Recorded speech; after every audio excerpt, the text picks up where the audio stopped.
The warm morning sunlight touched the sleek black Tesla Model S as Dr. Monica Thompson drove through the quiet streets of Atlanta. It was just 6:30 a.m., and she had planned everything perfectly for her 8 o'clock a.m. private flight to Boston. As she sipped her morning coffee from her travel mug, she thought about the medical conference where she would be one of the main speakers. At 45 years old, Dr. Thompson had built her life from the ground up. Growing up in a small town in Georgia with her hardworking single mother, she had pushed through countless obstacles to become one of the most respected names in telemedicine. Her company, Health Connect Now, had helped millions of people get medical care through their phones and computers, especially in areas where doctors were hard to find. The GPS guided her to the private aviation terminal, a beautiful glass and steel building that sparkled in the early morning light. Dr. Thompson had been here many times before, at least twice a month for the past 3 years. The security guards usually greeted her with warm smiles, knowing she was a regular customer. Today, however, she noticed someone new at the checkpoint. As she parked her car in her usual spot, her phone buzzed with a message from her daughter Sarah, who was in her first year of medical school. "Good luck at the conference, Mom. Show them how it's done." The message made her smile. Sarah had always been her biggest supporter, just as she had been Sarah's. Dr. Thompson checked her reflection in the car's mirror. Her dark brown hair was neatly styled in a professional bob, and her navy blue suit was perfectly pressed. The pearl necklace her mother had given her for her medical school graduation sat perfectly at her neck. She grabbed her Louis Vuitton briefcase from the passenger seat and her small rolling suitcase from the trunk. The click of her heels echoed through the parking area as she walked toward the terminal. She could see her chartered jet through the large windows. A beautiful Gulfstream G650, one of the most luxurious private jets available. The pilot, Captain Rodriguez, who had flown her many times before, was already doing his pre-flight checks. Inside her briefcase was the speech she would give at the conference. She had worked on it for weeks, explaining how telemedicine could help solve the healthcare crisis in rural areas. Her company had already helped set up virtual clinics in 50 small towns across the South, and she was planning to expand to 200 more locations by the end of the year. As she approached the terminal entrance, Dr. Thompson noticed several other passengers inside. There was an older white man in an expensive suit talking loudly on his phone about stock prices, a young couple who looked like social media influencers taking selfies near the window, and a middle-aged woman with 2 designer shopping bags sitting in the waiting area. The morning air was crisp, and the sound of distant planes taking off filled the sky. Dr. Thompson checked her watch, 7:15 a.m. She was right on schedule as always. Her mother had taught her that being on time meant being 15 minutes early, and she lived by that rule. Walking towards the security checkpoint, she pulled out her credentials and booking confirmation, something she had done hundreds of times before. Her high heels made confident sounds against the polished floor as she approached the new security guard, who was watching her with an expression she couldn't quite read. Dr. Thompson took a deep breath, ready to start her day. She had 4 hours to review her presentation on the flight, and she wanted to make some final changes before landing in Boston. In her mind, she was already thinking about the impact her speech could have, how many more people she could help with her telemedicine platform. Little did she know that this routine morning was about to become anything but ordinary. The new security guard's stance changed as she got closer, and something in his eyes told her that today might be different from all her other travel days. But Dr. Thompson had faced challenges all her life. It was part of what made her who she was. She held her head high and continued walking forward, her credentials ready in her hand. The peaceful morning was about to take an unexpected turn, one that would not only test her patience, but would also lead to a moment that would spark important changes in the private aviation industry. As Dr. Thompson reached the security checkpoint, she noticed the name tag on the new guard's uniform, James Barrett. He was a tall man in his 50s with graying hair and cold blue eyes. Before she could even hand over her documents, Barrett held up his hand, stopping her several feet from the checkpoint. "This is a private terminal," Barrett said loudly, his voice carrying across the quiet space. "Do you have proper authorization to be here?" His tone was sharp and unfriendly, very different from the usual warm greetings Dr. Thompson received at this terminal. Dr. Thompson kept her professional smile in place as she held out her credentials. "Good morning, sir. Yes, I have all my documentation right here. I'm Dr. Monica Thompson, and I have a flight scheduled for 8 a.m. She tried to step forward to hand him the papers, but Barrett moved to block her path again. Just then, the older white man who had been on his phone walked up to the checkpoint. Without even looking at his credentials, Barrett smiled and waved him through. "Have a great flight, sir," he said cheerfully. The man walked past Dr. Thompson without a glance, his expensive shoes clicking against the floor. "I'll need to see multiple forms of ID," Barrett said, turning back to Dr. Thompson with a frown, "and proof that you're actually booked on a flight today." His emphasis on the word actually made several nearby passengers look up from their phones. Dr. Thompson calmly opened her briefcase and pulled out her driver's license, passport, and flight confirmation. She had learned long ago that staying calm in these situations was crucial. As she handed over the documents, she noticed a young woman in the waiting area had started recording the interaction on her phone. "These could be fake," Barrett muttered, turning the documents over in his hands.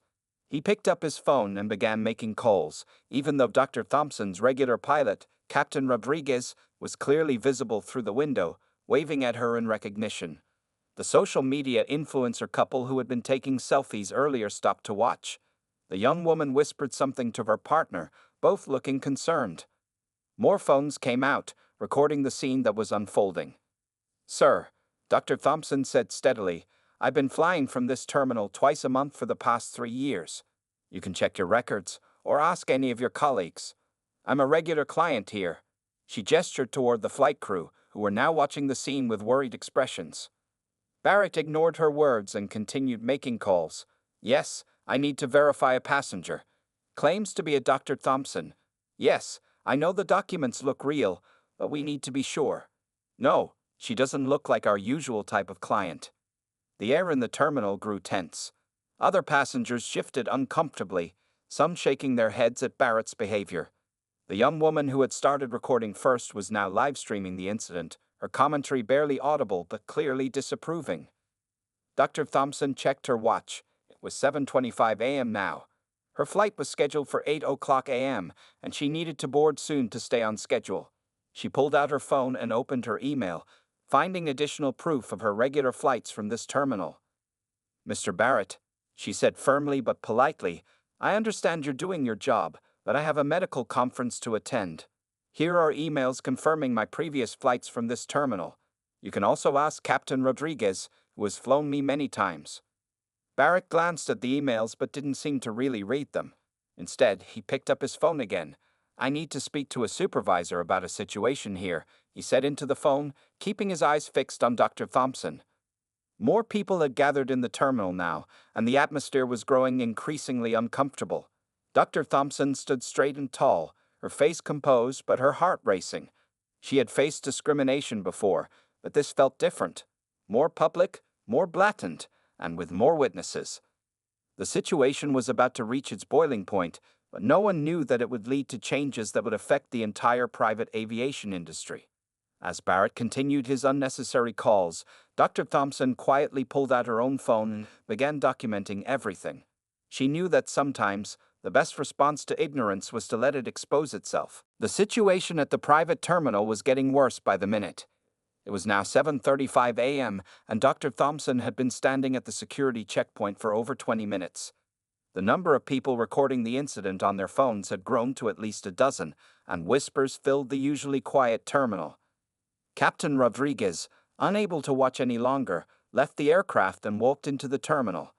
He was a respected pilot with 20 years of experience, and his face showed both concern and anger as he approached the checkpoint. "James," Captain Rodriguez called out to Barrett, "I can personally vouch for Dr. Thompson. She's one of our most valued clients. I've flown her to medical conferences all over the country." He smiled warmly at Dr. Thompson, who gave him a grateful nod. But Barrett seemed determined to make things difficult. "Protocol is protocol," he said stiffly. "I need to verify everything. We can't just let anyone walk in here claiming to be a doctor." He emphasized the word doctor in a way that made several observers gasp. Dr. Thompson took a deep breath and pulled out her medical license. "Mr. Barrett, here's my medical license. I'm the founder of Health Connect now. You can Google my name and company if you'd like." Her voice remained steady, though her hands were shaking slightly as she held out the document. A young flight attendant named Maria, who had served Dr. Thompson on many flights, stepped forward. "Sir, Dr. Thompson is scheduled to give a keynote speech at the Boston Medical Conference this afternoon. She's going to be late if this continues." Maria's voice trembled with emotion. The social media influencer couple who had been watching earlier were now live streaming to their millions of followers. "This is absolutely unacceptable," the young woman was saying into her phone. "We've been here for an hour, and this guard just waved through 3 other passengers without even checking their IDs. Barrett's face turned red as he realized how many people were recording him. "I'm just doing my job," he said loudly. "We have strict security protocols here." But his words rang hollow as another passenger, a white businessman, walked through the checkpoint without being asked for any identification. Dr. Thompson looked at her watch again, 7:45 a.m. She needed to board soon to make it to her conference on time. Her phone buzzed with a text from her daughter Sarah. "Mom, you're trending on Twitter. Are you okay?" The incident was already spreading across social media.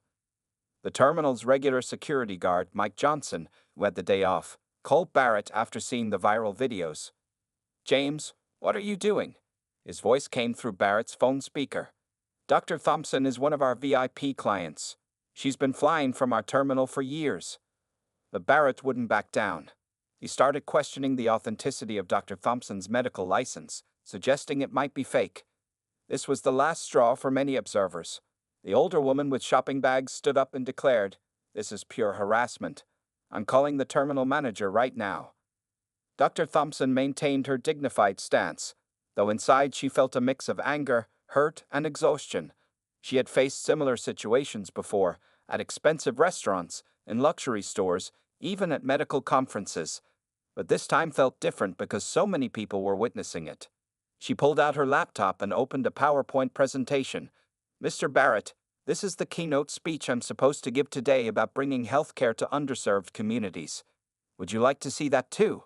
Her voice carried a hint of justified sarcasm that made several onlookers nod in approval. The crowd in the terminal had grown larger, with even the cleaning staff stopping to watch. Most people had their phones out, recording everything. The hashtag Let Thompson Fly was already trending on social media platforms. Captain Rodriguez made another attempt to resolve the situation. "James, we're behind schedule now. Dr. Thompson has a conference to attend. This has gone far enough." But Barrett just shook his head and picked up his phone to make another unnecessary call. The tension in the air was thick enough to cut with a knife. Everyone knew they were witnessing something significant, a moment that would soon spark a nationwide conversation about racial profiling in private aviation. Little did they know that help was already on its way, in the form of someone who would finally put an end to this discriminatory display. At exactly 7:50 a.m., Sarah Chen, the terminal manager, burst through the staff entrance. She had been at home getting ready for her late shift when her phone exploded with calls and messages about the situation. With 20 years of experience in private aviation, she knew immediately that this was a crisis that needed her immediate attention. Sarah was a short woman in her 50s with graying hair and kind eyes that could turn stern when needed. As she walked quickly across the terminal floor in her blue business suit, her face showed a mix of concern and determination. She had known Dr. Thompson for years and couldn't believe what she was seeing on the viral videos flooding social media. "What on earth is going on here?" Sarah's voice cut through the tense atmosphere like a knife. The crowd of onlookers parted to let her through. She looked at Barrett, who was still holding Dr. Thompson's documents, then at all the phones recording the scene, and finally at Dr. Thompson, who stood calm but clearly exhausted. Barrett straightened up when he saw his boss. "Ma'am, I was just following security protocols," he began, but Sarah cut him off with a sharp wave of her hand. "Following protocols?" Sarah's voice was controlled but firm. "James Barrett, I just watched 6 different videos of you waving through other passengers without checking any ID. Can you explain that?" The crowd murmured in agreement, and someone in the back called out, "We all saw it." Dr. Thompson spoke up, her voice steady. "Ms. Chen, I don't want to cause any trouble. I just need to get to my flight. I have hundreds of medical professionals waiting for my keynote speech in Boston." She glanced at her watch again. Time was running out. Sarah turned to Dr. Thompson with genuine remorse in her eyes. Dr. Thompson, on behalf of our entire company, I am deeply sorry for this inexcusable treatment. She then turned back to Barrett, her expression hardening. Hand me those documents immediately. As Barrett reluctantly gave her the papers, Sarah quickly verified everything, not because she needed to, but to show everyone watching how simple the process should have been. Dr. Thompson's credentials are perfect, as they have been for the past 3 years she's been flying with us, she announced loudly. The young influencer couple who had been live streaming everything stepped closer. This has over 100,000 viewers right now, the woman said. People want to know what actions will be taken. Her partner nodded, still recording everything on his phone. Sarah didn't hesitate. Mr. Barrett, please go to my office and wait for me there. Her tone left no room for argument. As Barrett walked away, his shoulders slumped. The crowd of onlookers began to applaud. Captain Rodriguez stepped forward again. Dr. Thompson, if you're ready, we can take off as soon as you board. We'll make up some time in the air. He gave her a supportive smile, which she returned gratefully. Sarah personally walked Dr. Thompson through security, apologizing again as they walked. This will never happen again, she promised. We're implementing immediate changes to our security procedures. She paused and added, and I would very much appreciate the opportunity to meet with you when you return to discuss how we can do better. The other passengers in the terminal watched as Dr. Thompson finally made her way to her flight, many of them still recording. Maria, the flight attendant, quickly took her bags and escorted her to the plane, while other staff members rushed to prepare for immediate takeoff. Before boarding, Dr. Thompson turned to address the crowd. Thank you all for your support, she said clearly. Sometimes the best response to discrimination is to document it, stay professional, and let the truth speak for itself. Her words were met with another round of applause. As she settled into her seat on the private jet, Dr. Thompson's phone buzzed again. The incident had now made national news, with major networks picking up the story. Her daughter Sarah sent another text. Mom, you're my hero. You handled that with so much grace. The plane's engine started up as Sarah Chen stood at the terminal window watching. She had already called an emergency staff meeting for later that day. This incident would lead to major changes in their security protocols, but more importantly, it would start a crucial conversation about racial bias in private aviation. As the Gulfstream G650 took off into the morning sky, everyone knew that this wasn't just about one incident or one person. It was about changing an entire system, and it had taken Dr. Thompson's quiet dignity and strength to start that change. Dr. Thompson's flight landed in Boston at 9:45 a.m., giving her just enough time to reach the medical conference. As she stepped off the private jet, her phone was filled with messages, emails, and notifications. The incident at the Atlanta terminal had exploded across social media and news channels. Instead of letting the situation overwhelm her, Dr. Thompson did what she always did. She turned a negative experience into an opportunity for positive change. During the flight, she had written an email to the aviation company's leadership team, but it wasn't an angry complaint. Instead, it was a thoughtful proposal for improving their system. Your company has a chance to lead by example, she wrote in her email.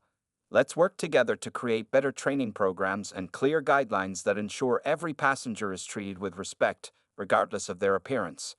She attached statistics about discrimination in luxury services and suggested forming a diversity advisory board. The response was immediate. By the time she finished her keynote speech about telemedicine and rural healthcare, the CEO of the aviation company, Robert Martinez, had personally called to apologize. But Dr. Thompson wanted more than just an apology. Mr. Martinez, she said during their phone conversation, I believe we can use this situation to make real changes. I'm willing to work with your team to develop better training programs. Her voice was firm but collaborative, showing her commitment to finding solutions rather than dwelling on the problem. The aviation company's public relations team had already issued a statement. We deeply regret the discriminatory treatment Dr. Thompson experienced. We are taking immediate action to address this incident and implement systematic changes to prevent such situations in the future. Sarah Chen, the terminal manager, had spent the afternoon reorganizing security protocols. She created a new checklist that required security staff to treat all passengers equally. Every ID must be checked, or no IDs need to be checked, she announced in the emergency staff meeting. There will be no more picking and choosing. James Barrett, the security guard, was required to attend a disciplinary hearing. Rather than immediately firing him, Dr. Thompson had suggested something different. Sometimes, education is more powerful than punishment, she wrote in her email. She proposed that Barrett should undergo extensive diversity training and work with the company's new diversity team. The young influencer couple who had live-streamed the incident reached out to Dr. Thompson through her company's website. They offered to use their platform, with millions of followers, to share the positive changes that would come from this incident. Dr. Thompson agreed, seeing another opportunity to spread awareness. By evening, #DerThompson Effect was trending on Twitter, with thousands sharing their own experiences of discrimination in luxury services. Major news networks wanted to interview her, but Dr. Thompson chose to focus on the solutions rather than the drama. "This isn't about one person or one incident," she told a reporter who caught up with her after the medical conference. "It's about creating systems that treat everyone with dignity and respect. We need to turn these moments into movements for positive change." The aviation company's board of directors called an emergency meeting. They approved a comprehensive plan that included mandatory bias training for all staff, regular audits of security procedures, and the creation of a customer advocacy board. Dr. Thompson was invited to be its first chairperson. Back at the Atlanta terminal, Sarah Chen had already started making changes. New signs were posted stating the terminal's commitment to equal treatment. Security cameras would now record all checkpoint interactions, and monthly reviews would ensure consistent treatment of all passengers. Dr. Thompson's daughter Sarah posted a proud message on social media. "My mom didn't just deal with discrimination. She's helping prevent it from happening to others. This is how real change happens." The post was shared thousands of times, inspiring others to speak up and seek positive solutions. The day ended with Dr. Thompson receiving an unexpected email from a major airline CEO. "Your handling of this situation has shown us all a better way forward," the email read. "Would you consider consulting with other aviation companies about implementing similar changes?" As she sat in her hotel room that evening, Dr. Thompson smiled. What had started as a difficult morning had transformed into an opportunity to create lasting change. She opened her laptop and began writing a proposal for industry-wide training programs. Sometimes, she thought, the best response to ignorance isn't anger. It's education, grace, and systematic change. 1 week after the incident at the Atlanta private terminal, the story had taken on a life of its own. Videos of Dr. Thompson's calm response to discrimination had been viewed millions of times, and her professional handling of the situation was being used as a case study in corporate training programs across the country. The aviation company's stock had initially dropped when the videos first went viral, but their quick and meaningful response, guided by Dr. Thompson's suggestions, had turned public opinion around. Their new diversity and inclusion program was making headlines, and other companies were taking notice. Sarah Chen, the terminal manager, had completely transformed the security checkpoint system. Every interaction was now recorded, and a new computer system randomly assigned security officers to different positions each day. "When everyone follows the same rules for every passenger," she explained to her staff, "there's no room for personal bias." Dr. Thompson's inbox was overflowing with speaking requests. Major companies wanted her to share her story and help them improve their customer service policies. Universities asked her to speak to their business students about handling discrimination in professional settings. But she chose her appearances carefully, focusing on opportunities that could create real change. James Barrett, the security guard who had caused the incident, was going through intensive training. To everyone's surprise, he had written a public apology letter that showed genuine understanding of his actions.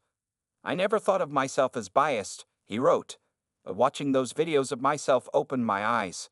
I'm learning to be better." The young influencer couple who had live-streamed the incident, Jake and Emma Peterson, created a series of videos about discrimination in luxury services. They interviewed Dr. Thompson for their most popular video, titled "How to Fight Bias with Grace." The video received over 5 million views in just 3 days. Dr. Thompson's daughter Sarah had started a social media campaign called #DignityInAction, sharing stories of people who handled discrimination with professionalism and strength. "My mom showed me that you don't have to choose between standing up for yourself and staying professional," she wrote in a viral post. The medical conference where Dr. Thompson had spoken invited her back for a special session about bias in healthcare. Her telemedicine company, Health Connect Now, saw a surge in support, with many people choosing it specifically because of her leadership example. "We're not just connecting patients with doctors," she told her staff. "We're connecting people with respect and dignity." Captain Rodriguez and his flight crew received special recognition from their company for standing up for what was right. The aviation company made it official policy that flight crews could intervene if they witnessed discriminatory treatment of passengers. "We're not just responsible for safety in the air," Captain Rodriguez said in a training video, "but for dignity on the ground too." The security videos from that morning became part of a training program called Check Your Bias. Companies across different industries, hotels, restaurants, retail stores, and other luxury services, started using these materials to train their staff. The program emphasized that true security means making everyone feel safe and respected. Dr. Thompson's email to the aviation company's leadership team was published in a business magazine as an example of effective crisis management. Business schools started using it to teach students how to turn negative situations into opportunities for positive change. The key, Dr. Thompson explained in an interview, is to focus on solutions rather than blame. The story reached Congresswoman Patricia Lee, who had been working on anti-discrimination legislation for luxury services. She invited Dr. Thompson to speak at a congressional hearing about the need for clearer guidelines and better training in high-end customer service industries. Back at the Atlanta terminal, the atmosphere had completely changed. Sarah Chen had hired a more diverse security team, and customer satisfaction scores were higher than ever. The terminal became known as a model for other private aviation facilities, with regular visits from managers wanting to learn from their new procedures. 1 month after the incident, Dr. Thompson received a letter from a young black girl who wanted to become a doctor. "I saw how you handled that situation," the girl wrote, "and it showed me that I can be professional and strong at the same time. Thank you for being my role model." As Dr. Thompson read the letter in her office, she smiled. The incident that could have been just another painful example of discrimination had instead become a catalyst for real change. Sometimes, she thought, the biggest changes start with small moments of grace under pressure. 3 months after the incident, the private aviation industry looked very different. Dr. Thompson's experience had sparked changes that nobody could have predicted on that tense morning in Atlanta. The story had moved beyond social media and news cycles to create lasting improvements in how companies treated all their customers. The aviation company had completely rebuilt its security training program. Every new employee now went through a 2-week course called Equal Skies, which taught them how to provide consistent, respectful service to all passengers. James Barrett, the former security guard, had surprisingly become one of the program's most effective teachers. "I was that person," Barrett would tell each new class, sharing the videos of his discriminatory behavior. "I didn't think I was biased, but watching myself that day changed everything. Now I help others see their own hidden biases." His honest transformation had become a powerful teaching tool. Sarah Chen's new security system had been adopted by private terminals across the country. She had created a simple but effective checklist. Every passenger showed ID, no exceptions. Security cameras recorded all interactions, and monthly reviews ensured everyone followed the same rules. Other terminal managers visited regularly to learn from her methods. Dr. Thompson's medical conference speech about rural healthcare had led to unexpected partnerships. Several private aviation companies now offered free flights to doctors visiting remote areas through her telemedicine program. "Sometimes," she told a reporter, "something bad has to happen before something good can grow from it."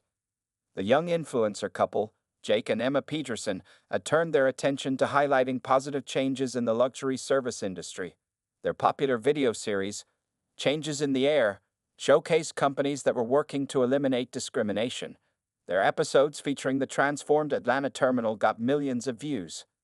Captain Rodriguez had been promoted to head of flight crew training.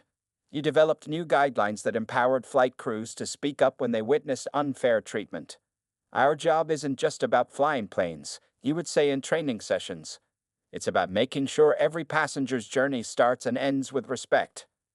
The aviation company's Diversity Advisory Board, led by Dr. Thompson, met monthly to review progress and suggest improvements. They created a confidential reporting system for passengers who experienced discrimination, and every complaint was taken seriously. The board's work became a model for other luxury service providers. Dr. Thompson's daughter Sarah had graduated from medical school and started her residency. She often spoke about how her mother's handling of discrimination had influenced her career choice. My mom showed me that one person's professional response to bias can change an entire industry, she said at her graduation speech. The terminal's new diverse security team had created a welcoming atmosphere that passengers noticed. Customer satisfaction scores reached record highs.